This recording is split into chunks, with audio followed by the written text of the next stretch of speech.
Hello everyone, स्वागत आपका हमारे यूट्यूब चैनल में। जैसा कि दोस्तों आज के इस क्लास में हम लोग बिहार पुलिस कांस्टेबल के लिए फुल लेंथ प्रैक्टिस सेट को कवर करेंगे। फ्रेंड्स मैं आपको बता दूं कि जो डिस्कशन वाला आपका सेट आपका लास्ट आपका जो है 10 आपका सिलेक्टिव क्वेश्चन का आपको सेट आपको दिया गया था। इसमें यहाँ पर जो है आज आपका जो है लास्ट सेट आपका है। तो आपका फाइनली आपका जितनी भी आपका सिलेक्टिव क्वेश्चन का आपको सेट आपको दिया गया था ये 10वां यहाँ पर आपको समाप्त आपका हो जाएगा। और लगभग इस बुक का मैंने जो है 90% आपको कवर आपको करा दिया। नए कैंडिडेट हो जाकर के प्ले लिस्ट में विजिट करेंगे। सारा क्लास मैंने सिस्टमेटिक तरीके से आपको अरेंज आपको कर दिया हुआ है। तो डिस्कशन वाला सेट फाइनली आपका खत्म आपका हो चुका है, जिसमें कि आज आपका लास्ट ही आपका सेट आपका कवर आपका हो रहा है। और सिलेक्टिव क्वेश्चन आपका इसमें आपको दिया गया था। ये किसी प्रकार का प्रीवियस पेपर नहीं था, सारा कुछ मैंने आपको डिटेल में आपको समझा दिया था कि यहाँ से सिलेक्टिव क्वेश्चन और जहाँ से बार बार क्वेश्चन आपका पूछा जाता है तो वहाँ से आपको सिलेक्ट करके आपको दिया गया था। कंप्लीटली आपका रिवील आपका हो चुका है और ये आपका लास्ट आपका सेट होता है। आराम से आप लोग लगाएंगे और देखना कि कितना आप इनमें से सॉल्व कर पाते हो। सिलेक्टिव क्वेश्चन है, बिल्कुल भी आप सभी लोगों को इग्नोर नहीं करना है। बाकी कुछ आपका क्वेश्चन पेपर आपका पहले का आपका बचा हुआ है, जिसमें कि आपका 27 आपका सेट, जैसा कि बताइए खान सर के बुक में आपका 27 आपका जो है हल प्रश्न पत्र और 7 आपका 10 आपका प्रैक्टिस सेट आपका दिया गया है, जिसमें सिलेक्टिव क्वेश्चन का आपका। तो यहाँ पर जो आपका और भी आपको जो 27 हल प्रश्न पत्र दिया गया है इसमें कुछ आपका सेट आपका बचा हुआ है। ये काफी जल्दी आपको प्रोवाइड आपको किए जाएंगे। उसके अलावा जो भी आपका नोट्स आपका आएगा, जैसे बिहार पुलिस कांस्टेबल का एडमिट कार्ड जारी होने के जस्ट पहले आपका जो कुछ आपका नोट्स आपका अलग अलग संस्था के द्वारा प्रोवाइड किया जाता है, इसको भी काफी जल्दी आप लोगों को प्रोवाइड किए जाएंगे। तो शुरू करते हैं आज की इस क्लास को और चीजों को समझते हैं। तो फ्रेंड्स आज का पहला क्वेश्चन हमारा 1 नंबर में यहाँ पर आपको देखिए पूछा रहा है। कहा जा रहा है कि हड़प्पा कालीन सभ्यता में विशाल स्नानागार की खोज किसने की थी। ये आपको हमारा पूछा रहा है। सभी ऑप्शन आपके सामने दिए गए हैं, आप सभी लोगों को बताना है यहाँ पर आपका राइट आंसर आपका क्या हो जाएगा। तो ध्यान रखेंगे आप सभी लोग। हालांकि यहाँ पर आपको आंसर आपको दिख जाता है, लेकिन डिस्कशन वाला सेट दिया गया और सिलेक्टिव आपका क्वेश्चन दिया गया है, तो आप सभी लोगों को इग्नोर नहीं करना है। यहाँ पर आपको रटते चलना है। और यहाँ पर जो आपका फाइनली आपका राइट आंसर हो जाएगा ये जॉन मार्शल के द्वारा किए गए। तो ऑप्शन यहाँ पर आपका डी करेक्ट हो जाएगा। तो आप सभी लोगों को ध्यान में रखना है कि हड़प्पा कालीन सभ्यता में विशाल स्नानागार की खोज किसने की थी, आपको हमारा पूछा रहा है। तो ये जो किया गया था जॉन मार्शल के द्वारा किया गया था। ध्यान रहेगा आप सभी लोगों को। राइट आंसर यहाँ पर आपका डी करेक्ट हो जाएगा। अगला क्वेश्चन हमारा नेक्स्ट यहाँ पर आपको देखिए पूछा जा रहा है। कहा जा रहा है कि अजातशत्रु के कार्यकाल में किस बौद्ध धर्म संगीति का आयोजन किया गया था। ये आपको हमारा पूछा रहा है। सभी ऑप्शन आपके सामने रहे, बताएंगे आप लोग राइट आंसर क्या हो जाएगा। तो याद रखेंगे आप सभी लोग, ये प्रथम बौद्ध संगीति का जो है आयोजन किया गया था। ऑप्शन ए पर आपका करेक्ट हो जाएगा। अगला क्वेश्चन हमारा नेक्स्ट यहाँ पर आपको देखिए पूछा जा रहा है। कहा जा रहा है यहाँ पर आपको कि हड़प की नीति सर्वप्रथम किस रियासत पर लागू की गई थी। ये आपको हमारा पूछा रहा है, बताएंगे आप लोग राइट आंसर आपका क्या हो जाएगा।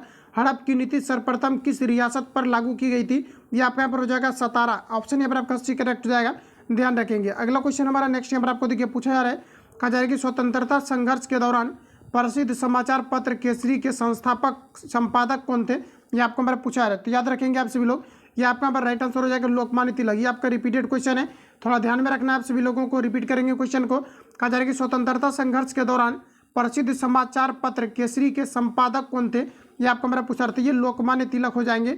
राइट आंसर यहाँ पर आपका बी करेक्ट हो जाएगा। अगला क्वेश्चन हमारा नेक्स्ट यहाँ पर आपको देखिए पूछा जा रहा है। कहा जा रहा है कि कांग्रेस के नरम दल और गरम दल का समझौता किस सम्मेलन में हुआ था। ये आपको हमारा पूछा रहा है, बताएंगे आप लोग राइट आंसर आपका क्या हो जाएगा। ये आपका यहाँ पर हो जाएगा लखनऊ अधिवेशन में। अगर आपको ये पूछा जाता कब हुआ था तो याद रखेंगे कि 1916 में आपका जो है लखनऊ आपका जो है अधिवेशन आपका हुआ था। ऑप्शन बी यहाँ पर आपका करेक्ट हो जाएगा। अगला क्वेश्चन देखिए नेक्स्ट हमारा पूछा जा रहा है। कहा जा रहा है कि किस ब्रिटिश गवर्नर जनरल ने देश में से सती प्रथा कहा जा रहा है कि निर्मूल की थी। आपको हमारा पूछा रहा है, तो बताएंगे आप लोग राइट आंसर क्या हो जाएगा। किस ब्रिटिश गवर्नर जनरल ने जो है जनरल ने देश में सती प्रथा का उन्मूलन किया था। ये आपको हमारा पूछा रहा है। सभी ऑप्शन आपके सामने दिए गए हैं, बताएंगे आप सभी लोग यहाँ पर आपका राइट आंसर क्या हो जाएगा। तो ये जो फ्रेंड्स किया गया था ये लॉर्ड विलियम बेटिंग के द्वारा किया गया था। ऑप्शन सी यहाँ पर आपका राइट हो जाएगा। आगे बढ़ जाते हैं। अगला प्रश्न यार आपके सामने यहाँ पर आपको पूछा रहा है। अवध में किसानों का नेतृत्व किसने किया था। ये आपको हमारा पूछा रहा है। तो अवध में किसानों का नेतृत्व जो है ये किनके द्वारा किया गया था। तो बाबा रामचंद्र के द्वारा किया गया था। याद रखेंगे आप सभी लोग। राइट आंसर यहाँ पर आपका सी करेक्ट हो जाएगा। अगला क्वेश्चन हमारा नेक्स्ट यहाँ पर आपको देखिए पूछा जा रहा है। कहा जा रहा है कि जापान में रक्तहीन क्रांति या मेजिनी पुनः स्थापना किस वर्ष में हुई थी। ये आपको हमारा पूछा रहा था, 1868 में हुई थी। ऑप्शन बी यहाँ पर आपका राइट हो जाएगा। नेक्स्ट क्वेश्चन हमारा यहाँ पर आपको पूछा जा रहा है। कहा जा रहा है कि भारत में पुर्तगालियों का पहला गवर्नर कौन था। ये आपको हमारा पूछा रहा है, बताएंगे आप लोग राइट आंसर क्या हो जाएगा। तो यहाँ पर आपका करेक्ट आंसर आपका हो जाएगा डी अल्मीडा। ऑप्शन यहाँ पर आपका बी राइट हो जाएगा। भारत में पुर्तगालियों का पहला गवर्नर कौन था, ये आपको मेरा पूछा रहा है। ये आपका यहाँ पर राइट आंसर हो जाएगा डी अल्मीडा। ऑप्शन यहाँ पर आपका बी राइट हो जाएगा। ये आपका थोड़ा ज़्यादा इंपॉर्टेंट आपका हो जाता है, ध्यान रखेंगे आप सभी लोग। राइट आंसर यहाँ पर आपका बी करेक्ट हो जाएगा। भारत में पुर्तगालियों का पहला गवर्नर डी अल्मीडा को 1505 ईस्वी में बनाया गया था। उसकी नीतियों को ब्लू वाटर पॉलिसी कहा जाता था, क्योंकि उसका मुख्य उद्देश्य हिंद महासागर को नियंत्रित करना था। तो राइट आंसर आपका बी करेक्ट हो जाएगा। अगला क्वेश्चन देखिए नेक्स्ट हमारा पूछा जा रहा है, कहा जा रहा है कि वित्त आयोग, बताएंगे आप लोग वित्त आयोग क्या है। तो केंद्र और राज्यों के बीच संसाधनों के बंटवारे पर निर्णय जो लेता है इसे हम लोग वित्त आयोग कहते हैं। राइट आंसर आपका डी करेक्ट हो जाएगा। यह किससे संबंधित है, ये भी यहाँ पर आपका हो सकता है। अगला क्वेश्चन हमारा पूछा रहे कि निम्न में से कौन सा भारतीय संविधान की विशेषता नहीं है, ये आपका हमारा पूछा रहे। तो यहाँ पर देखिए अगर देखा जाए ऑप्शन ए में दिया गया है कि लिखित संविधान और संविधान की सर्वोच्चता, तो ये जो है विशेषता हो जाएगा। मौलिक अधिकार भी भारतीय संविधान की विशेषता है, जो कि आर्टिकल आपका 12 से लेकर के आपका 35 तक आपको दिए गए। पर यहाँ पर आपको दिया है प्रतिबद्ध न्यायपालिका, ये आपका हमारा गलत हो जाएगा, जो कि भारतीय संविधान की विशेषता नहीं है। ऑप्शन यहाँ पर आपका सी करेक्ट हो जाएगा। नीति निर्देशक तत्व, ये सभी जो है भारतीय संविधान में जो है अंतर्निहित है। ऑप्शन यहाँ पर आपका सी करेक्ट हो जाएगा, ध्यान रखेंगे। अगला प्रश्न हमारा नेक्स्ट यहाँ पर आपको देखिए पूछा रहे कि संविधान सभा के किस नेता ने संवैधानिक उपचारों के अधिकारों को भारतीय संविधान का हृदय और आत्मा कहा है, ये आपको मेरा पूछा रहा है। ये डॉक्टर राजेंद्र प्रसाद के द्वारा कहे गए हैं। ऑप्शन सी यहाँ पर आपका सॉरी ये आपका गलत हो जाएगा, भीमराव अंबेडकर के द्वारा कहे गए हैं। ऑप्शन यहाँ पर आपका बी करेक्ट हो जाएगा। भारतीय संविधान के किस नेता ने संवैधानिक उपचारों के अधिकारों को भारतीय संविधान का हृदय और आत्मा कहा है, तो ये डॉक्टर भीमराव अंबेडकर के द्वारा। ऑप्शन बी यहाँ पर आपका करेक्ट हो जाएगा। तो यहाँ पर आपका राइट आंसर आपका बी करेक्ट हो जाएगा। कुछ छात्र कमेंट करते हैं कि आंसर आता फिर भी गलत बता देते हैं, तो आंसर को मैं नज़र ही नहीं डालता हूँ, ऐसे मैं आपको बताता हूँ, ठीक है। ऑप्शन यहाँ पर आपका बी करेक्ट हो जाएगा। उसी प्रकार से आप सभी लोगों को इग्नोर करना है आंसर को, और सबसे पहले आप लोगों को अटेम्प्ट लेना है। बाकी जो भी मैं आपको सेट आपको कराऊंगा उसमें हालांकि आंसर आपको नहीं दिखेगा, डिस्कशन वाला सेट में आपको आंसर आपको दिया गया, तो इस प्रकार से आपको इग्नोर करके चलना है। अगला क्वेश्चन हमारा नेक्स्ट यहाँ पर आपको देखिए पूछा जा रहा है, और आपको कुछ आपको फैक्ट आपको दिया गया जो कि याद रखना है। डॉक्टर भीमराव अंबेडकर ने संवैधानिक उपचारों का अधिकार को भारतीय संविधान का हृदय और आत्मा माना है। अगर आपको ये पूछा जाता है कि किनको जो है संविधान का आत्मा और हृदय कहा गया है, तो संवैधानिक उपचारों का जो अधिकार है इसे जो है भारतीय संविधान का हृदय और आत्मा जो है ये डॉक्टर भीमराव अंबेडकर के द्वारा कहे गए हैं। अंबेडकर जी भारत जो है स्वतंत्र भारत के प्रथम न्याय मंत्री एवं विधि मंत्री थे। अनुच्छेद 32 में संवैधानिक उपचारों के अधिकारों के अंतर्गत किसी भी नागरिक के मौलिक अधिकारों का हनन होने पर न्यायालय द्वारा रेट जो है मतलब रीट जारी की मतलब जो याचिका रीट जारी की जाती है ये की जा सकती है सुप्रीम कोर्ट के द्वारा। इतने फैक्ट को आप सभी लोगों को याद रखना है। अगला प्रश्न हमारा नेक्स्ट पूछा है कि राज्यसभा कब भंग की जाती है, ये आपको हमारा पूछा है। फ्रेंड्स याद रखेंगे राज्यसभा कभी भी पूर्णतः भंग नहीं की जा सकती है, क्योंकि जो राज्यसभा होता है ये आपका अस्थायी सदन होते हैं। तो ये राइट आंसर यहाँ पर आपका डी आपका करेक्ट हो जाएगा। राज्यसभा का जो कार्यकाल होता है ये आपके 5 वर्ष का होता है, जबकि राज्यसभा के सदस्यों की कार्यकाल की हम बात करें तो ये आपके 6 वर्ष का होता है। तो राज्यसभा कभी भी पूर्णतः भंग नहीं होती है, इसका कार्यकाल जो होता है ये आपके 5 वर्ष का होता है, लेकिन ये अस्थायी सदन होते हैं। राइट आंसर आपका डी करेक्ट हो जाएगा। इतने फैक्ट को आप सभी लोगों को ध्यान में रखना है। अगला प्रश्न हमारा नेक्स्ट पूछा जा रहा है, कहा जा रहा है कि भारतीय संविधान का अनुच्छेद 56 किससे संबंधित है, ये आपको मेरा पूछा रहा है। जैसा कि ये प्रश्न आप देख पाएंगे कि लगभग आपके जो है कई बार आपके रिपीट आपके हुए हैं और काफ़ी ज़्यादा सेट में आपका रिपीट भी हुआ है। ध्यान रखेंगे ये राष्ट्रपति के कार्यकाल के प्रावधान से आपका संबंधित होता है। ऑप्शन सी में दिया गया कि भारत के राष्ट्रपति के कार्यकाल के प्रावधान से। राइट आंसर आपका सी करेक्ट हो जाएगा। ये थोड़ा आपका ज़्यादा इंपॉर्टेंट आपका क्वेश्चन है, तो ध्यान रखेंगे आप सभी लोग। अगला प्रश्न हमारा नेक्स्ट यहाँ पर आपको देखिए पूछा रहा है, कुछ आपको महत्वपूर्ण आपको फैक्ट दिया गया, क्योंकि राष्ट्रपति से रिलेटेड क्वेश्चन जो है डेफिनेटली आपके पूछे जाते हैं, तो ध्यान रखेंगे आप सभी लोग। राष्ट्रपति देश का प्रथम नागरिक होता है। भारतीय संविधान के अनुच्छेद 56 में राष्ट्रपति के कार्यकाल प्रावधान से संबंधित है। अनुच्छेद 56 के अनुसार राष्ट्रपति का कार्यकाल 5 वर्ष का होता है। राष्ट्रपति अपना त्यागपत्र उपराष्ट्रपति को देता है।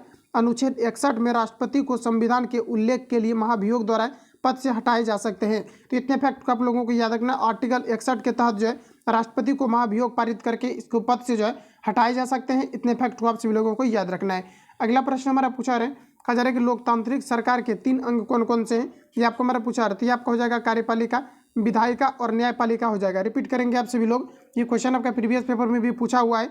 लोकतांत्रिक सरकार के कितने अंग होते हैं और ये कौन कौन से अंग होते हैं, तो टोटल 3 अंग होते हैं। और ये कौन कौन से अंग होते हैं, तो कार्यपालिका, विधायिका और न्यायपालिका होते हैं। ऑप्शन यहाँ पर आपका एक करेक्ट हो जाएगा, ध्यान रखेंगे। अगला प्रश्न हमारा पूछा रहा है, कहा जा रहा है कि भारत के पंचायत राज प्रणाली में कितने स्तर होते हैं, ये आपको मेरा पूछा रहा है। दोस्तों याद रखेंगे आप सभी लोग, ये आपका यहाँ पर हो जाएगा 3 प्रणाली होते हैं। ऑप्शन यहाँ पर आपका देखा जाए सी में आपको दिया गया त्रिस्तरीय होते हैं। और डायरेक्टली पूछा जाता है कि पंचायती राज व्यवस्था किस प्रकार के इसका ढांचा है, तो ये आपका त्रिस्तरीय है। और याद रखना कि पंचायती राज जो व्यवस्था जो सर्वप्रथम लागू हुआ था 1992 में राजस्थान में हुआ था। याद रखेंगे आप सभी लोग इतने फैक्ट को। इसके अलावा यहाँ पर आपको दिया गया है 73वें संविधान संशोधन अधिनियम 1992 के माध्यम से पंचायती राज संस्थान को जो है त्रिस्तरीय मतलब जो है संवैधानिक स्थिति प्रदान की गई है। इन चीज़ों को यहाँ पर आपको ध्यान में रखना है कि कौन से संविधान संशोधन जो है 73वां संविधान संशोधन जो है ये किससे संबंधित है, तो पंचायती राज व्यवस्था से आपके संबंधित है। इन चीज़ों को आप याद रखेंगे, यहाँ से क्वेश्चन आपका पूछा हुआ है। आगे बढ़ जाते हैं। अगला प्रश्न हमारा नेक्स्ट नंबर आपको देखिए पूछा है, भारत में खाद्य सुरक्षा अधिनियम वर्ष डैश में लागू हुआ था, तो ये जो हुआ था 2013 में हुआ था। याद रखेंगे आप सभी लोग, भारत में खाद्य सुरक्षा अधिनियम ये कब लागू हुआ था, ये आपका जो है 2013 में। ऑप्शन यहाँ पर आपका बी करेक्ट हो जाएगा। अगला क्वेश्चन हमारा राष्ट्रीय प्रतीक में सिंह के अलावा और कौन से जानवर की आकृति है, ये आपको हमारा पूछा रहा है। सभी ऑप्शन आपके सामने रहे, बताएंगे आप लोग राइट आंसर क्या हो जाएगा। तो याद रखेंगे आप सभी लोग, राष्ट्रीय प्रतीक में सिंह के अलावा कौन से जानवर है, ये आपका नंबर हो जाएगा बैल तथा घोड़ा हो जाएगा। राइट आंसर आपका जो है बी आपका करेक्ट हो जाएगा। ध्यान रखेंगे, रिपीटेड क्वेश्चन है आपका। अगला प्रश्न हमारा नेक्स्ट पूछा जा रहा है, कहा जा रहा है कि दक्षिण गोलार्ध में उत्तर कहा जा रहा है कि अयनांत किस दिन होता है, ये आपको मेरा पूछा रहा है। उत्तर कहा जा रहा है कि अयनांत किस दिन होता है, ये आपको मेरा पूछा रहा है। तो ये 22 दिसंबर को होता है। ऑप्शन बी करेक्ट हो जाएगा। दक्षिणी गोलार्ध में उत्तर अयांत 22 दिसंबर के दिन घटित होता है और दक्षिणी गोलार्ध में 21 जून को घटित होता है। गोलार्ध का अर्थ आधा गोला होता है, जिस ग्रह का आधा भाग जो उसकी विषुवत रेखा के नीचे होता है दक्षिणी गोलार्ध कहलाता है। हालांकि इससे क्वेश्चन जो है ज़्यादातर आपका पूछा नहीं गया, इसको आप लोग याद रखेंगे कि आपका दक्षिणी गोलार्ध में जो है उत्तर अयांत किस वर्ष होता है, किस दिन होता है, ये आपको हमारा पूछा रहता है। ये आपका 22 दिसंबर को, और जबकि हम लोग दक्षिणी की अगर हम बात करते हैं आपका जो है 21 आपके जून को होता है। तो याद रखेंगे आप सभी लोग इतने फैक्ट को। अगला प्रश्न हमारा नेक्स्ट नंबर आपको पूछा जा रहा है, कहा जा रहा है कि यदि पृथ्वी का अक्ष झुका नहीं होता है तो सूर्य की किरणें केवल लंबवत पड़ती है। कहाँ पर लंबवत पड़ेगी, तो आपका हो जाएगा भूमध्य रेखा पर। राइट आंसर आपका डी करेक्ट हो जाएगा। और याद रखना कि पृथ्वी अपने अक्ष पर जो है ये 23.5 डिग्री पर जो है झुकी हुई है। इन चीज़ों को आप याद रखेंगे, यहाँ से क्वेश्चन आपका पूछे गए हैं। अगला प्रश्न हमारा नेक्स्ट नंबर आपको देखिए पूछा रहे, कहा जा रहा है कि ग्रेट बेयर रीफ डैश में स्थित है। फ्रेंड्स याद रखेंगे आप सभी लोग, ग्रेट बेयर रीफ आपका ऑस्ट्रेलिया में स्थित है। राइट आंसर आपका ए करेक्ट हो जाएगा। आगे बढ़ जाते हैं हम लोग। अगला क्वेश्चन हमारा देखिए नेक्स्ट नंबर आपको पूछा रहे, और यहाँ से आप लोग देख पाएंगे कि हमारा आपको कहा जा रहा है कि ग्रेट बेयर रीफ ऑस्ट्रेलिया में स्थित है। यह इंग्लैंड के उत्तरी पूर्वी तट पर स्थित है। उसके बाद कहा जा रहा है कि ये आपको यहाँ पर दिया गया है, कहा जा रहा है कि यूनेस्को द्वारा विश्व धरोहर स्थल घोषित किया गया है। जलवायु परिवर्तन के कारण इस पर काफ़ी असर हुआ है। और यहाँ से आपको पूछा जाता है कि यूनेस्को का आपका फुल फॉर्म आपका क्या होता है, तो ध्यान रखेंगे आप सभी लोग, यूनेस्को का फुल फॉर्म होता है United Nation education scientific cultural organisation होता है। ध्यान रखेंगे आप सभी लोग, यहाँ से आपका प्रीवियस पेपर में आपके ये चीज़ें आपका पूछा गया है कि यूनेस्को का आपका फुल फॉर्म आपका क्या होता है, तो ध्यान रखेंगे United Nation educational scientific cultural organisation होता है। तो ध्यान रखेंगे आप सभी लोग। अगला प्रश्न हमारा नेक्स्ट पूछा जा रहा है, कहा जा रहा है कि भारत का कौन सा प्रदेश रबड़ का सबसे अधिक उत्पादन करता है, ये आपको हमारा पूछा रहा है। याद रखेंगे आप सभी लोग, ये आपका हो जाएगा केरल। केरल को मसालों का शहर भी कहा जाता है। तो ध्यान रखेंगे, राइट आंसर आपका सी करेक्ट हो जाएगा। अगला क्वेश्चन हमारा नेक्स्ट नंबर आपको देखिए पूछा जा रहा है, कहा जा रहा है कि विश्व का सबसे विशाल समुद्र कौन सा है, ये आपको हमारा पूछा रहा है। तो सबसे विशाल समुद्र जो है ये आपका हो जाएगा प्रशांत महासागर। राइट आंसर आपका बी करेक्ट हो जाएगा। विश्व का सबसे विशाल समुद्र कौन सा है, तो यह हो जाएगा प्रशांत महासागर। राइट आंसर यहाँ पर आपका बी करेक्ट हो जाएगा। अगला क्वेश्चन हमारा नेक्स्ट नंबर आपको देखिए पूछा जा रहा है, कहा जा रहा है कि निम्न में से कहाँ पर विश्व का सबसे यूरेनियम रिजर्व है, ये आपको हमारा पूछा रहा है। तो सबसे बड़ा यूरेनियम जो रिजर्व है ये ऑस्ट्रेलिया में है। राइट आंसर आपका ए करेक्ट हो जाएगा। ध्यान रखेंगे आप सभी लोग, विश्व का सबसे बड़ा विश्व का कहा जा रहा है कि यूरेनियम रिजर्व कहाँ पर है, तो ये आपका ऑस्ट्रेलिया में हो जाएगा। अगला प्रश्न हमारा पूछा जा रहा है, कहा जा रहा है कि दक्षिणी गोलार्ध में व्यापारिक पवनों के बहने की दिशा क्या होती है, आपको हमारा पूछा रहा है। तो ये आपका नंबर हो जाएगा उत्तर पश्चिम से दक्षिण पूर्व। राइट आंसर आपका डी करेक्ट हो जाएगा। अगला क्वेश्चन हमारा नेक्स्ट नंबर आपको देखिए पूछा जा रहा है, कहा जा रहा है आप सभी लोगों को कि निम्नलिखित में से कौन सा शहर गोदावरी नदी के किनारे स्थित नहीं है, ये आपको हमारा पूछा रहा है। फ्रेंड्स याद रखेंगे, नासिक, नांदेड़ और जो है निजामाबाद ये सभी गोदावरी नदी के तट पर बचे हुए किनारे हैं। जबकि अगर बात किया जाए कि आपको नक्सारी दिया गया है, ये आपका जो है गोदावरी नदी के किनारे आपके अवस्थित नहीं है। तो ध्यान रखेंगे आप सभी लोग, यहाँ पर आपको देखिए कुछ आपको फैक्ट आपको दिया गया है कि गोदावरी नदी के किनारे स्थित नासिक, नांदेड़ और यहाँ पर आपको दिया गया निजामाबाद तथा कहा जा रहा है कि राजा मुंदरी नगर है। गोदावरी प्रायद्वीपीय भारत की सबसे लंबी नदी है। इसकी उत्पत्ति पश्चिमी घाट में कहा जा रहा है कि त्रयंबक की पहाड़ी से हुई है। इसकी लंबाई 1465 किलोमीटर है। इसी दक्षिण गंगा या वृद्ध गंगा के नाम से जाना जाता है। इतने फैक्ट को आप सभी लोगों को याद रखना है। अगला प्रश्न हमारा पूछा जा रहा है, कहा जा रहा है कि भारत में निम्नलिखित में से किस रेडियो धातु का विश्व का सबसे बड़ा भंडारण मौजूद है, ये आपको हमारा पूछा रहा है। तो भारत में निम्नलिखित में से किस रेडियोधर्मी धातु का विश्व का सबसे बड़ा भंडारण है, ये आपको हमारा पूछा रहा है। तो ये आपका हो जाएगा थोरियम। राइट आंसर यहाँ पर आपका डी करेक्ट हो जाएगा। अगला क्वेश्चन हमारा पूछा जा रहा है, कहा जा रहा है कि भारत का सबसे अधिक लीची उत्पादन राज्य कौन सा है, ये आपको हमारा पूछा जा रहा है। तो सबसे ज़्यादा जो होता है ये बिहार में लीची उत्पादन होता है। राइट आंसर यहाँ पर आपका ये आपका करेक्ट हो जाएगा, याद रखेंगे। अगला क्वेश्चन हमारा नेक्स्ट यहाँ पर आपको पूछा जा रहा है, कहा जा रहा है कि किसी नदी घाटी के चौड़ा होने का कारण क्या है, ये आपको हमारा पूछा जा रहा है। तो दोस्तों याद रखेंगे आप सभी लोग, किसी नदी घाटी के चौड़ा होने का कारण है पार्श्विक अपरदन या भू अपरदन के नाम से हम लोग जानते हैं। राइट आंसर यहाँ पर आपका बी करेक्ट हो जाएगा। अगला क्वेश्चन हमारा नेक्स्ट यहाँ पर आपको पूछा जा रहा है, कहा जा रहा है कि जनगणना 2011 के अनुसार सबसे अधिक घनत्व किसका था, ये आपको हमारा पूछा रहा है। सबसे अधिक घनत्व जो हो जाएगा जनगणना 2011 के अनुसार सबसे अगर अधिक हम लोग बात करें ऑप्शन में से, तो आपका यहाँ पर हो जाएगा दिल्ली। राइट आंसर आपका डी करेक्ट हो जाएगा। वैसे अगर शहर के बारे में अगर पूछा जाता है तो शहर में आपका हो जाएगा मुंबई, जबकि दूसरे नंबर पर अगर बात करें तो आपका यहाँ पर आ जाएगा दिल्ली। राइट आंसर आपका डी करेक्ट हो जाएगा, ध्यान रखेंगे। आगे बढ़ जाते हैं। नेक्स्ट क्वेश्चन हमारा, जीएसटी का कानून लागू करने वाला पहला राज्य कौन सा है, ये आपको हमारा पूछा रहा था। जीएसटी सर्वप्रथम जो है असम में लागू किए गए थे, याद रखेंगे आप सभी लोग। ऑप्शन यहाँ पर आपका सी करेक्ट हो जाएगा। जीएसटी को लागू करने वाला भारत का पहला राज्य असम है। भारत में 1 जुलाई 2017 को लागू किया गया था। यह एक जो है अप्रत्यक्ष कर व्यवस्था है। राइट आंसर आपका सी करेक्ट हो जाएगा, ध्यान रखेंगे। अगला क्वेश्चन हमारा पूछा जा रहा है, कहा जा रहा है कि भारत ने 10वीं मुद्रा प्रणाली किस वर्ष शुरू की थी, ये आपको हमारा पूछा जा रहा है। तो याद रखेंगे 1957 में किया था। ऑप्शन सी यहाँ पर आपका राइट हो जाएगा। भारत ने 10वीं मुद्रा प्रणाली किस वर्ष शुरू की थी, ये 1957 में किया था। राइट आंसर का सी करेक्ट हो जाएगा। अगला क्वेश्चन हमारा पूछा जा रहा है, कहा जा रहा है कि कर्नाटक संगीत में कहा जा रहा है कि अलापना हिंदुस्तानी शास्त्रीय संगीत के समान होता है, यह आपका यहाँ पर हो जाएगा अलाप। ऑप्शन यहाँ पर आपका सी करेक्ट हो जाएगा। अगला क्वेश्चन हमारा पूछा जा रहा है, कहा जा रहा है कि अधिकारों का कहा जा रहा है कि आदर्शवादी सिद्धांत मनुष्य के किससे संबंधित है, ये आपको हमारा पूछा जा रहा है। तो अधिकारों का आदर्शवादी सिद्धांत मनुष्य के डैश, तो बताएंगे आप लोग राइट आंसर क्या हो जाएगा। तो ये आपका हो जाएगा नैतिक विकास पर बल देता है।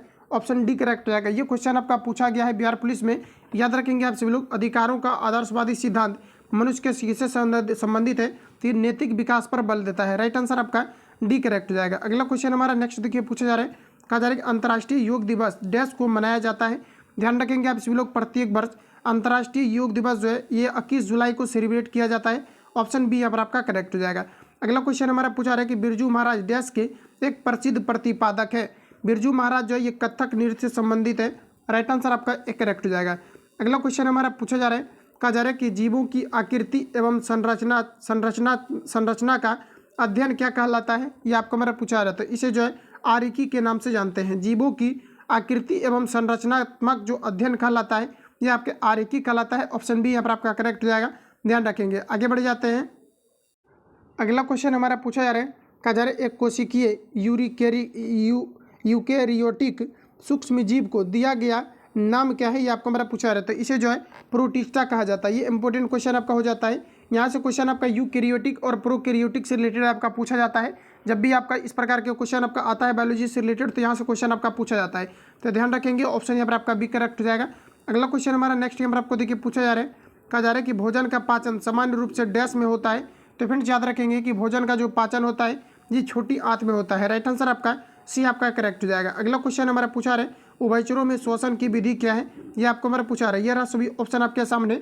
उभयचर के अंतर्गत अगर देखा जाए, उभयचर उसको कहा जाता है जो जमीन के अंदर रह सकता है, पानी में रह सकता है और थल पर भी रह सकते हैं। इसे हम लोग उभयचर कहते हैं। एग्जाम्पल के लिए आप मेढक को ले सकते हैं, ये पानी में भी रह सकता है और साथ ही पानी से ऊपर भी रह सकता है और जमीन के अंदर भी रहते हैं। तो यहाँ पर आपका हो जाएगा मुख से, अगर मुख्य रूप से अगर देखा जाए तो आपका यहाँ पर हो जाएगा मुख, त्वचा और आपका हो जाएगा फुफ्फुस। उपयुक्त में से आपका सभी हो जाएगा। राइट आंसर आपका डी आपका करेक्ट हो जाएगा। अगला क्वेश्चन हमारा पूछा जा रहा है, रक्त समूह प्रणाली की खोज डैश ने की थी। रक्त समूह प्रणाली की जो खोज किया गया था ये किया गया था कार्ल लैंड स्टीनर के द्वारा। याद रखेंगे, रक्त समूह प्रणाली की खोज किनके द्वारा किया गया था, तो कार्ल लैंड स्टीनर के द्वारा किया गया था। ऑप्शन यहाँ पर आपका डी करेक्ट हो जाएगा। अगला क्वेश्चन है, कहा जा रहा है कि निम्न में से कौन सा अंग मनुष्य के मादा प्रजनन से संबंधित नहीं है, ये आपको हमारा पूछा रहा था। शुक्रवाहिका जो है ये मादा प्रजनन से संबंधित नहीं है। ऑप्शन सी यहाँ पर आपका करेक्ट हो जाएगा। ये आपके नर प्रजनन तंत्र के भाग होते हैं और ये फीमेल मेल बॉडी के अंतर्गत पाए जाते हैं। अगला प्रश्न हमारा नेक्स्ट हमारा पूछा जा रहा है, कहा जा रहा है कि डैश ने अधिग्रहित चरित्र की विरासत के सिद्धांत प्रतिपादन किया था। ये जो किया गया था किनके द्वारा किया गया था, ये आपको हमारा पूछा रहा है। सभी ऑप्शन आपके सामने दिए गए। क्वेश्चन को आपको समझने का भी प्रयास करना है कि क्वेश्चन में जो यहाँ पर आपको कहे जा रहे हैं, कहा जा रहा है यहाँ पर आपको कि डैश ने अधिग्रहित चरित्र की विरासत के सिद्धांत प्रतिपादित किया था। किनके द्वारा किया गया था, ये आपको हमारा पूछा रहा है। तो फ्रेंड्स याद रखेंगे आप सभी लोग, ये जो किया गया था आपका किनके द्वारा किया गया था, कहा जा रहा है कि डैश ने अधिगृहित चरित्र की विरासत के सिद्धांत को प्रतिपादित किया था। तो ये आपका यहाँ पर हो जाएगा ग्रेगर मेंडल के द्वारा। ऑप्शन सी यहाँ पर आपका करेक्ट हो जाएगा। अगला क्वेश्चन हमारा नेक्स्ट यहाँ पर आपको देखिए पूछा जा रहा है, यहाँ पर आपको यहाँ पर आपको देखिए जो क्वेश्चन में आपको दिया गया है, कहा जा रहा है अधिगृहित चरित्र विरासत के सिद्धांत को किसने प्रतिपादित किया था। तो ये जो किया गया था आपका लेमार्क के द्वारा किया गया था। ऑप्शन यहाँ पर आपका एक करेक्ट हो जाएगा, ध्यान रखेंगे। अगला क्वेश्चन हमारा पूछा जा रहा है, कहा जा रहा है कि पेनिसिलिन के जैव प्रतिरोधी गुणधर्मों की खोज किनके द्वारा किया गया था, ये आपको हमारा पूछा रहा था। पेनिसिलिन के बारे में डायरेक्टली आपको पूछा जाता है कि पेनिसिलिन का खोज किनके द्वारा किया गया था। तो ये जो किया गया था अलेक्जेंडर फ्लेमिंग के द्वारा किया गया था। ऑप्शन यहाँ पर आपका सी करेक्ट हो जाएगा, ध्यान रखेंगे डायरेक्टली आप लोग। ये क्वेश्चन आपका रिपीटेड आपका है, अलेक्जेंडर जो है फ्लेमिंग के द्वारा पेनिसिलिन की खोज किया गया था। अगला क्वेश्चन हमारा पूछा जा रहा है कि जड़ की कोशिका में उपस्थित लवक को क्या कहा जाता है, इसे ल्यूकोप्लास्ट कहा जाता है। ऑप्शन यहाँ पर आपका बी करेक्ट हो जाएगा। नेक्स्ट क्वेश्चन हमारा अगला पूछा जा रहा है, कहा जा रहा है कि मछली से प्राप्त कॉड यकृत तेल समृद्ध स्रोत किसका होता है, ये आपको हमारा पूछा रहा है। जनरली आपने पढ़ा होगा कि जो मछली के कॉड लिवर तेल होते हैं इसमें विटामिन डी पाया जाता है। हालांकि अगर देखा जाए तो विटामिन ए भी पाया जाता है और आपका डी भी आपके पाए जाते हैं। ये क्वेश्चन को मैंने ऑलरेडी आपको रिवील आपको कराया हुआ था, इस प्रकार के क्वेश्चन आपके पूछे जाते हैं। और यहाँ पर आप लोग देख पाएंगे कि यहाँ पर आपको दिया भी गया है, राइट आंसर यहाँ पर आपका बी करेक्ट हो जाएगा। अगला क्वेश्चन हमारा नेक्स्ट यहाँ पर आपको देखिए पूछा रहा है, कहा जा रहा है यहाँ पर आपको कि आहार श्रृंखला में मौजूद मेढक, टिड्ढा, घास और सांप में यदि खाद्य प्रथम पोषी स्तर है तो कहा जा रहा है कि तृतीय पोषी स्तर के अंतर्गत कौन आएगा, ये आपको हमारा पूछा रहा है। यहाँ पर अगर देखा जाए तो आपको यहाँ पर दिया क्या क्या गया है, तो कहा जा रहा है यहाँ पर आपको कहा जा रहा है कि जैसे कि यहाँ पर आपको दिया गया सांप दिया गया है, उसके बाद यहाँ पर आपको घास दिया। अच्छा, घास को कौन खाएगा, तो टिड्ढा खाएगा। टिड्ढा को कौन खाएगा, मेढक। और मेढक को कौन खाएगा, तो सांप खा जाएगा। तो यानी कहने का मतलब है कि जो यहाँ पर आपको तीसरे नंबर पर आएगा ये कौन सा आ जाएगा, तो देखिए फर्स्ट नंबर पर आपका कौन आ जाएगा, तो टिड्ढा आ जाएगा। और दूसरे नंबर पर आपका क्या आ जाएगा, तो यहाँ पर आपका मेढक आ जाएगा। यानी कहने का मतलब है घास को आपको प्रथम मानना है, घास को आप प्रथम मानेंगे, दूसरे नंबर पर आपका टिड्ढा आ जाएगा और तृतीय नंबर पर आपका क्या आ जाएगा, तो मेढक। लेकिन प्रश्न में जो पूछा जा रहा है कि तृतीय स्थान पर कौन आएगा, तो आपका आ जाएगा मेढक। ऑप्शन यहाँ पर आपका एक करेक्ट हो जाएगा। अगला क्वेश्चन हमारा देखिए पूछा जा रहा है, कहा जा रहा है कि दूध की सघनता मापने के लिए प्रयुक्त एक उपकरण कौन सा है, ये आपको हमारा पूछा रहा है। तो ये आपका हो जाएगा लैक्टोमीटर।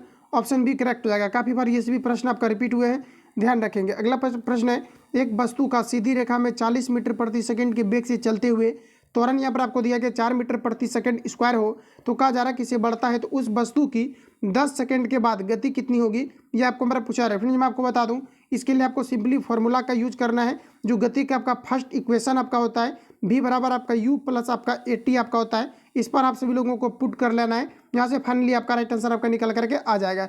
यहाँ पर आपका करेक्ट आंसर डी आपका हो जाएगा। हालांकि सॉल्यूशन आपको यहाँ पर दे दिया गया है। अगला क्वेश्चन हमारा पूछा रहा है, कहा जा रहा है कि डैश का प्रयोग हवा के बल और वेग मापने के लिए किया जाता है। तो इसमें आपका हो जाएगा एनीमोमीटर का किया जाता है। ऑप्शन डी यहाँ पर आपका करेक्ट हो जाएगा। आगे बढ़ जाते हैं। अगला प्रश्न हमारा पूछा रहा है, यदि किसी वस्तु का वेग 2 गुना कर दिया जाए तो उसकी गतिज ऊर्जा कितनी होगी, ये आपको हमारा पूछा रहा है। तो ये फ्रेंड्स यहाँ पर आपका 4 गुनी हो जाएगा, क्योंकि गतिज ऊर्जा मतलब काइनेटिक एनर्जी के बारे में पूछा जा रहा है। तो ये आपका हाफ mv आपका स्क्वायर होता है। और अगर मान लिया जाए कि वेलोसिटी जो भी है अगर आपका 1 रहा हो, इसे 2 गुना अगर करेंगे तो आपका 2 हो जाएगा, 2 का स्क्वायर होगा तो आपका 4 हो जाएगा। तो फाइनली आपका 4 गुना आपका हो जाएगा। राइट आंसर यहाँ पर आपका बी करेक्ट हो जाएगा। अगला क्वेश्चन देखिए नेक्स्ट हमारा पूछा रहा है, कहा जा रहा है कि मानव के लिए श्रव्य आवृत्ति की परास कितनी होती है, ये आपको हमारा पूछा रहता है। 20 हर्ट्ज से लेकर के 20,000 हर्ट्ज होती है। ऑप्शन डी यहाँ पर आपका करेक्ट हो जाएगा। अगला क्वेश्चन हमारा नेक्स्ट यहाँ पर आपको देखिए पूछे जा रहे हैं, बताना है। कहा जा रहा है कि गहरे सागर में गोताखोर इसलिए विशिष्ट सूट पहनते हैं, क्यों पहनते हैं, ये आपको हमारा पूछा रहा था। समुद्र के उच्च दबाव से बचने के लिए। ऑप्शन यहाँ पर आपका एक करेक्ट हो जाएगा।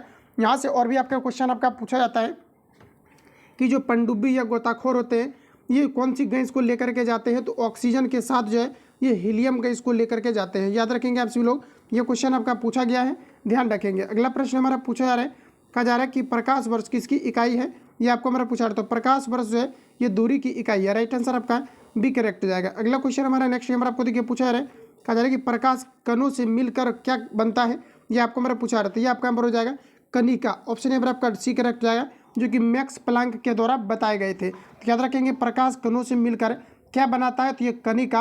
राइट आंसर आपका सी करेक्ट हो जाएगा। अगला क्वेश्चन, और यहाँ से क्वेश्चन आपका पूछा जाता है कि प्रकाश किरण किस रूप में जो है पृथ्वी तक पहुँचते हैं, तो ये जो पहुँचते हैं आपका विकिरण के रूप में पहुँचते हैं। अगला क्वेश्चन हमारा पूछा जा रहा है, कहा जा रहा है एक लंबी और सीधी जिसमें विद्युत प्रवाह हो रहा हो तो कहा जा रहा है यहाँ पर आपको सोलेनाइड, ये भीतर चुंबकीय क्षेत्र क्या होगा, ये आपको मतलब पूछा रहा है। तो ये आपका नंबर हो जाएगा उसके सिरों की तरफ बढ़ती है, ऑप्शन यहाँ पर आपका बी करेक्ट हो जाएगा। अगला क्वेश्चन देखिए पूछा जा रहा है, अगला में आपको बताना कहा जा रहा है कि सही विकल्प का चयन कीजिए। ऑक्सीजन जो है जलना, कार्बन डाइऑक्साइड किससे संबंधित हो गई, ये आपको बार पूछा रहा है। यानी कहने का मतलब है ऑक्सीजन जो है जलता है, ऑक्सीजन की उपस्थिति में कोई भी पदार्थ जलता है।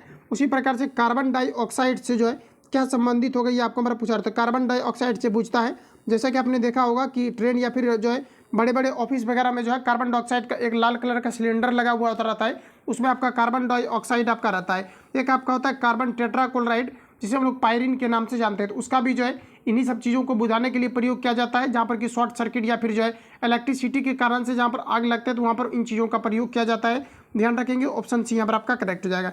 अगला प्रश्न हमारा पूछा जा रहा है, कहा जा रहा है कि साथ संयोजक अणु एक किसका उदाहरण है, ये आपको हमारा पूछा रहा था। ये कार्बन टेट्राक्लोराइड का है, ऑप्शन सी यहाँ पर आपका करेक्ट हो जाएगा। अगला क्वेश्चन हमारा नेक्स्ट देखिए पूछा जा रहा है, कहा जा रहा है कि एक परमाणु के नाभिक में सम्मिलित होता है। एक परमाणु के नाभिक में क्या सम्मिलित होता है, तो न्यूट्रॉन और प्रोटॉन सम्मिलित होते हैं। इसमें आपको इलेक्ट्रॉन नहीं लगाना है। इलेक्ट्रॉन जो होता है ये कक्षा के बाह्यतम में जो है ये बाहर में चक्कर लगाने का काम करती है, इसलिए यहाँ पर आपका न्यूट्रॉन और प्रोटॉन आपका हो जाएगा, ऑप्शन सी यहाँ पर आपका राइट हो जाएगा। अगला क्वेश्चन है, कहा जा रहा है कि निम्नलिखित में से कौन सा विकल्प ऑक्सीजन गैस नहीं है, ये आपको मेरा पूछा रहा है। देखिए ऑक्सीजन गैस की अगर हम लोग बात करें तो helium, neon, argon, krypton, xenon, radon, ये सभी आपके ऑक्सीजन गैस होते हैं, जिसे कि 18वें समूह में रखे गए हैं। और साथ ही हेलोजन तत्व को आपका 17वें जो है समूह में आपके रखे गए। तो ध्यान रखेंगे आप सभी लोग, यहाँ पर आपको पूछा रहा है कि कौन सा ऑक्सीजन गैस नहीं है। टोटल पूछा जाता है कि ऑक्सीजन गैस की संख्या कितनी है, तो ध्यान रहे आप सभी लोगों को, टोटल जो ऑक्सीजन गैस की संख्या आपके 6 है। इसको आपको माइंड में फिट आपको कर लेना है, यहाँ से क्वेश्चन आपका पूछा गया है और पूछा गया आपका। और साथ ही आपको याद रखना कि helium, neon, argon, krypton, xenon, radon, ये सभी आपके जो ऑक्सीजन गैस आपके होते हैं। तो बताएंगे आप लोग राइट आंसर क्या क्या हो जाएगा, तो क्रिप्टॉन, आर्गन, जेनॉन और क्लोरीन दिया गया, तो क्लोरीन आपके हेलोजन के अंतर्गत आ जाएगा। तो यही यहाँ पर आपका राइट आंसर हो जाएगा, जो कि आपके ऑक्सीजन गैस के अंतर्गत नहीं रहेगा। अगला क्वेश्चन देखिए पूछा जा रहा है, कहा जा रहा है कि निम्नलिखित में से कौन सा सामान्य नमक का स्रोत है, ये आपको मेरा पूछा रहा था। ये आपका हो जाएगा हेलाइड, ऑप्शन यहाँ पर आपका बी करेक्ट हो जाएगा, मतलब आपके आई, राइट आंसर आपका बी करेक्ट हो जाएगा। अगला क्वेश्चन हमारा पूछा रहा है, कहा जा रहा है कि यहाँ पर आपको गेमैक्सिन, डीडीटी और ब्लीचिंग पाउडर महत्वपूर्ण यौगिक है, किनका यौगिक है, तो याद रखेंगे आप सभी लोग, ये आपका नंबर हो जाएगा क्लोरीन का यौगिक है, ऑप्शन यहाँ पर आपका ए करेक्ट हो जाएगा। गेमैक्सिन, डीडीटी और ब्लीचिंग पाउडर महत्वपूर्ण किसका यौगिक है, ये आपका नंबर हो जाएगा क्लोरीन के। अगला क्वेश्चन हमारा पूछा जा रहा है, कहा जा रहा है कि मोमबत्ती का जलना निम्न में से किस परिवर्तन का उदाहरण है, ये आपको मेरा पूछा रहा है। मोमबत्ती का पिघलना भौतिक परिवर्तन और मोमबत्ती का जलना आपका रासायनिक परिवर्तन के अंतर्गत आते हैं। यहाँ पर आपका राइट आंसर हो जाएगा भौतिक व रासायनिक परिवर्तन आपके दोनों। इस प्रकार के अगर ऑप्शन दिया रहता है, क्योंकि मोमबत्ती जब जलता है तो मोमबत्ती पिघलता भी है, इसलिए यहाँ पर आपका राइट आंसर सी आपका करेक्ट हो जाएगा। अगला क्वेश्चन देखिए, अगला यहाँ पर आपको पूछा जा रहा है, कहा जा रहा है कि गैल्वेनाइजेशन का मतलब इस्पात पर किसकी परत के, कहा जा रहा है कि साथ आवरण करना होता है, ये आपको मेरा पूछा रहा था। इसमें जो है जस्ता का किया जाता है, जिसे हम लोग जस्तीकरण के नाम से जानते हैं, ऑप्शन यहाँ पर आपका बी करेक्ट हो जाएगा। अगला क्वेश्चन हमारा पूछा रहा है, कहा जा रहा है कि ब्यूटेन तथा आइसोब्यूटेन क्या है, ये आपको मेरा पूछा रहा है। तो ये आपका नंबर हो जाएगा समायब, ऑप्शन यहाँ पर आपका भी करेक्ट हो जाएगा। हूबहू क्वेश्चन ये आपका पूछा गया है, ध्यान रखेंगे। अगला क्वेश्चन हमारा पूछा रहा है, कहा जा रहा है कि संक्षेपण बहुलक का उदाहरण कौन सा है, ये आपको मेरा पूछा रहा है। तो ये आपका हमारा राइट आंसर हो जाएगा टेरिलीन, ऑप्शन यहाँ पर आपका भी करेक्ट हो जाएगा, जो कि संक्षेपण बहुलक का उदाहरण है। अगला क्वेश्चन हमारा नेक्स्ट यहाँ पर आपको देखिए पूछा जा रहा है, कहा जा रहा है कि निम्नलिखित में से कौन सा शब्द भाववाचक संज्ञा नहीं है, ये आपको मेरा पूछा रहा है। तो ये आपका नंबर हो जाएगा बुद्धिमान, ये आपका भाववाचक संज्ञा नहीं है, ऑप्शन यहाँ पर आपका भी करेक्ट हो जाएगा। अगला क्वेश्चन हमारा नेक्स्ट देखिए पूछा रहा है, कहा जा रहा है कि सर्वनामिक विशेषण बनते हैं, सर्वनामिक विशेषण जो है ये सर्वनाम से बनते हैं, ऑप्शन यहाँ पर आपका सी करेक्ट हो जाएगा। अगला क्वेश्चन हमारा पूछा जा रहा है, कहा जा रहा है कि निम्नलिखित में से एक वाक्य में क्रिया भक्षण करने के अर्थ में प्रयुक्त हुई एक वाक्य क्या है, ये आपको हमारा पूछा रहा था। वह आम खाता है, राइट आंसर आपका डी करेक्ट हो जाएगा। अगला क्वेश्चन हमारा पूछा जा रहा है, कहा जा रहा है कि निम्नलिखित प्रश्न में 4 विकल्पों में से दिए गए शब्द के सही कहा जा रहा है कि समास वाला विकल्प यहाँ पर आपको चुनना है। तो बताएंगे आप लोग राइट आंसर आपका यहाँ पर क्या हो जाएगा। तो देखिए जो प्रश्न में कहा जा रहा है कि निम्नलिखित 4 विकल्पों में से, कहा जा रहा है कि 4 विकल्पों में से दिए गए शब्द के सही समास वाला शब्द यहाँ पर आपको चुनना है। तो बताएंगे आप लोग राइट आंसर यहाँ पर आपका क्या हो जाएगा। तो याद रहे आप सभी लोगों को, यहाँ पर आपका हो जाएगा 10 जो है मतलब आनंद जिसके, ऑप्शन यहाँ पर आपका ये आपका करेक्ट हो जाएगा। यहाँ पर आपको देखिए दिया गया 10 आनंद और यहाँ पर आपका क्या हो जाएगा 10 है आनंद जिसके, राइट आंसर आपका ये करेक्ट हो जाएगा। आगे बढ़ते हैं। अगला क्वेश्चन हमारा पूछा जा रहा है, कहा जा रहा है कि निम्नलिखित प्रश्न में 4 विकल्पों में से उस विकल्प का चयन करें जो दिए गए शब्द का सही समान अर्थ वाला शब्द ये आपको ऊपर पूछा रहा है। कहा जा रहा है नाश, इसके लिए बताना है कौन सा आपका राइट आंसर हो जाएगा। तो ये आपका नंबर हो जाएगा तबाही, ऑप्शन यहाँ पर आपका एक करेक्ट हो जाएगा। अगला क्वेश्चन हमारा देखिए पूछा जा रहा है, कहा जा रहा है कि शीत का विलोम शब्द क्या होगा, ये आपको हमारा पूछा रहा था। शीत का विलोम ये आपका हो जाएगा उष्ण, राइट आंसर आपका डी करेक्ट हो जाएगा। अगला क्वेश्चन है, कहाँ कहा जा रहा है यहाँ पर आपको कि कहाँ राजा भोग, कहा जा रहा है कि कहाँ राजा भोग, कहाँ गंगू तेली, कहा जा रहा है कि लोकोक्ति का अर्थ क्या है, ये आपको हमारा पूछा रहा था। ये आपका हो जाएगा विशिष्ट और सामान्य व्यक्ति की तुलना, ऑप्शन यहाँ पर आपका एक करेक्ट हो जाएगा। अगला क्वेश्चन हमारा देखिए नेक्स्ट हमारा पूछा जा रहा है, यहाँ पर आपको कहा जा रहा है कि कुमार गंधर्व के संगीत की मुख्य विशेषता क्या थी, ये आपको हमारा पूछा रहा है। रिपीटेड क्वेश्चन है आपका, ये आपका हो जाएगा मालवा, लोकधुन और हिंदुस्तानी शास्त्रीय संगीत से संबंधित, ऑप्शन यहाँ पर आपका सी करेक्ट हो जाएगा। अगला क्वेश्चन देखिए पूछा जा रहा है, कहा जा रहा है कि गोदान किसकी रचना है, प्रीवियस पेपर में आपका पूछा हुआ क्वेश्चन है, ये प्रेमचंद्र की रचना है, ऑप्शन यहाँ पर आपका एक करेक्ट हो जाएगा। अगला क्वेश्चन हमारा पूछा जा रहा है, कौन से शब्द में कहा जा रहा है कि रो व्यंजन नहीं है, ये आपको हमारा पूछा रहा है। तो देखिए मात्र, इसमें देखिए रो का उच्चारण आ गया मूर्धा, तो ये इसमें अभी आपका रो का आ गया करम, करम देखिए रो का आपका आ जा रहा है यहाँ पर का मातृभूमि, मातृभूमि इसमें आपका नहीं आ रहा है। तो यहाँ पर आपका राइट आंसर जो है डी आपका करेक्ट हो जाएगा। तो ध्यान रखेंगे, आगे बढ़ जाते हैं हम लोग। अगला क्वेश्चन हमारा नेक्स्ट हमारा आपको देखिए पूछा रहा है, कहा जा रहा है कि fill in the blanks with the appropriate article. तो यहाँ पर जो आपका राइट आंसर आपका हो जाएगा ऑप्शन यहाँ पर आपका द करेक्ट हो जाएगा, यहाँ पर आपका द पुट हो जाएगा। अगला क्वेश्चन हमारा पूछा रहा है कि choose the most appropriate option for the given blanks. कहा जा रहा है कि गिवन ब्लैंक्स, तो यहाँ पर आपको दिया गया यू डैश हैव वांटेड, तो यहाँ पर आपको देखिए जो आपका प्रीपोजिशन के रूप में आपका प्रयोग होगा ये आपका यहाँ पर हो जाएगा आउट टू, राइट आंसर आपका बी करेक्ट हो जाएगा। अगला क्वेश्चन देखिए पूछा जा रहा है, कहा जा रहा है कि choose the most appropriate preposition out of the 4 options. तो यहाँ पर आपको दिया गया है कि she has 3 children dash her first husband, यहाँ पर आपका राइट आंसर हो जाएगा फ्रॉम, ऑप्शन यहाँ पर आपका सी करेक्ट हो जाएगा। अगला क्वेश्चन है कि dash is the synonyms of, यहाँ पर आपको दिया गया है एम्बिशंस, तो बताएंगे आप लोग राइट आंसर आपका क्या हो जाएगा, ये आपका यहाँ पर हो जाएगा ऑप्शन सी। अगला क्वेश्चन कहा जा रहा है कि द अपोजिट मीनिंग ऑफ, यहाँ पर आपको दिया गया इम्प्लीकेट, तो बताएंगे राइट आंसर क्या हो जाएगा, ये आपका यहाँ पर राइट आंसर हो जाएगा ऑप्शन सी। अगला प्रश्न हमारा नेक्स्ट यहाँ पर आपको देखिए पूछा जा रहा है, कहा जा रहा है कि choose the one word substitute for the given identification, बताएंगे आप लोग राइट आंसर क्या हो जाएगा, सॉरी डेंटी यहाँ पर आपको दिया गया डिफिनेशन, सॉरी डिफिनेशन दिया गया, definition a great lover of book, तो यहाँ पर फिर आपका राइट आंसर हो जाएगा बायो, आपका क्या हो जाएगा, तो यहाँ पर आपको हो जाएगा बाई, यहाँ पर आपको हो जाएगा कि बुलायो फाइल, राइट आंसर यहाँ पर आपका बी करेक्ट हो जाएगा। अगला क्वेश्चन हमारा नेक्स्ट नंबर आपको देखिए पूछा रहा है, कहा जा रहा है कि द सेंटेंस गिव, कहा जा रहा है कि given below has an error, उसके बाद कहा जा रहा है कि in it identify the part which has an error, यहाँ पर आपका राइट आंसर बताएंगे, राइट आंसर क्या हो जाएगा, ऑप्शन बी यहाँ पर आपका करेक्ट हो जाएगा। अगला क्वेश्चन हमारा देखिए पूछा जा रहा है, कहा जा रहा है कि filling the blanks with appropriate word, कहा जा रहा है कि do not dash your voice here this library, तो यहाँ पर आपका जो राइट आंसर आपका हो जाएगा ऑप्शन यहाँ पर आपका डी करेक्ट हो जाएगा। अगला क्वेश्चन हमारा पूछा जा रहा है, कहा जा रहा है कि choose the correctly spelled word, यहाँ पर आपका बी वाला आपका करेक्ट हो जाएगा, तो वर्ड आप लोगों को देख लेना है। अगला क्वेश्चन हमारा पूछा रहा है कि निम्नलिखित वाक्य का कर्मवाच्य क्या होगा, ये आपको पर पूछा रहा था, ये आपका यहाँ पर ऑप्शन यहाँ पर आपका एक करेक्ट हो जाएगा, यहाँ पर आपको दिया गया है कर्मवाच्य, यहाँ पर आपको बताना है, ऑप्शन यहाँ पर आपका एक करेक्ट हो जाएगा। अगला क्वेश्चन देखिए पूछा रहा है, यहाँ पर आपको कह रहा है कि भाग का मतलब जो माइनस का मतलब प्लस और डिवीजन का मतलब मल्टीपल करना है, तो ये नहीं है कि यहाँ पर आपको साइन को जो है इसमें आपको यहाँ पर चेंज कर देना है, इसको आप लोग खुद से सॉल्व करेंगे रीजनिंग को। अगला देखिए पूछा जा रहा है, कहा जा रहा है कि निम्नलिखित में से वह शब्द चुनिए जो सम्मुख से काफ़ी शब्दों में से मिलता, जो कहा जा रहा है कि सबसे कम मिलता है, ये आपको हमारा पूछा रहा है, तो ऑप्शन के अकॉर्डिंग आप लोग लगा लेंगे, ऑप्शन सी यहाँ पर आपका करेक्ट हो जाएगा। तो इस प्रकार से आप सभी लोगों को यहाँ पर आपको देख लेना है। इसमें देखिए कम मिलने का मतलब है अदरक और गाजर और आलू ये ज़मीन के अंदर होते हैं, टमाटर आपके बाहर होते हैं, इसलिए हमारा आपको इस प्रकार से आपको जो है छांट लेना है। तो इस प्रकार से आप सभी लोगों को सॉल्व कर लेना है, सारा यहाँ पर आपको सोल्यूशन आपको दिया गया है, इस प्रकार से आपका तो सारा जो है आपको जो है खुद से सॉल्व कर लेना है। आपको सोल्यूशन भी आपको दे दिया गया है, बाकी हमारा आपको पावर पर पावर रहता है तो पावर को आप लोग गुना कर देंगे, ये सभी आपका कैलकुलेट आपका हो जाएगा, ठीक है। तो आप लोग खुद से करेंगे, बाकी जिसमें आपको जो है डिस्कशन आपका नहीं रहेगा तो वहाँ पर मैं आपको सॉल्व कराऊंगा। यहाँ पर आप लोग देख पाएंगे कि वही क्वेश्चन आपका जो कि डेली सेट में आपका मिलता है, क्योंकि ये सभी क्वेश्चन आपका फिक्स आपका रहता है कि डेफिनेटली आपका आएगा ही आपका आएगा, और हर एक बार इस प्रकार के क्वेश्चन आपके पूछे ही जाते हैं। इन सभी चीज़ों को मैंने ऑलरेडी आपको करा दिया, हालांकि मैथ्स का क्लास में जो है अलग से आप सभी लोगों को प्रोवाइड आपको करूँगा। अगला प्रश्न ये आपके सामने यहाँ पर आपको देखिए दिया गया है 8 क्रमिक संख्याओं का औसत यहाँ पर आपको दिया गया है, उनमें से सबसे छोटी तथा सबसे बड़ी संख्याओं का औसत क्या होगा, ये आपको हमारा पूछा रहता है। यहाँ पर आपको देखिए सोल्यूशन आपको नहीं दिया गया है, राइट आंसर यहाँ पर आपका बी आपका करेक्ट हो जाएगा। हालांकि मैं आपको अलग से जो है मैथ आपको प्रोवाइड आपको करूँगा, तो वहाँ पर आपको सारा कुछ मैं आपको डिटेल में रिवील आपको करा दूंगा।